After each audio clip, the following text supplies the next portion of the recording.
mankind. We find that Christianity has been responsible for various movements that shaped history. For instance, Isaac Newton studied science and was a theologian. The women's movement paved the way for equality, and its initiatives were founded on Christianity. One of our great leaders who made an impact during the civil rights movement was Dr. Martin Luther King Jr.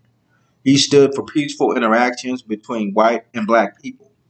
I am naming just a few of these revolutions, but there were numerous kinds of people, places, and things that either was changed, benefited, or founded by the power of God. There is no room to wonder what the love and power of God can do.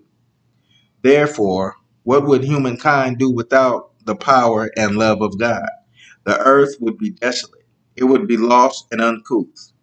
We come to a place where our hearts rejoice. The Holy Bible states, 1 John 4:19, we love him because he loved us. His love is personal and unequivocal. Nothing can compete with the power of his love, for he desires us even more than we desire him.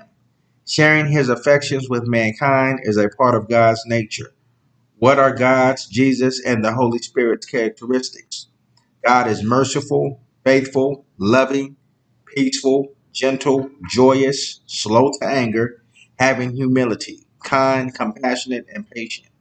If we were to look deeper into the context which the Holy Bible states throughout the scriptures, we could easily paint a picture of Jesus' death on Calvary.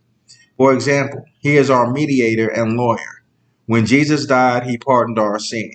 1 Timothy 2:6, who gave himself a ransom for all to be testified in due time. We recognize him today with gratitude for whom we serve because in his great mercy we continue to experience his grace, which is unmerited favor. God's compassion is good. He understands because he knows all things.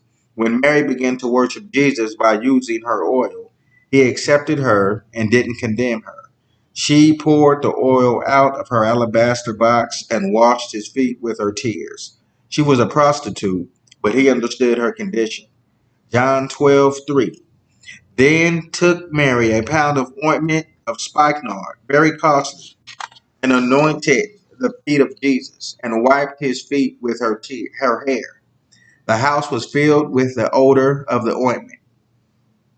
The Holy Bible scriptures were compiled out of love, and because the Bible is the living word, it holds power. Jesus is the word, and he still lives.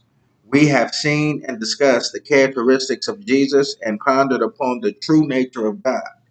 John 3:16. For God so loved the world that he gave his only begotten Son, that whosoever believeth in him should not perish, but have everlasting life. Jesus reigns from eternity to eternity, and he is all powerful.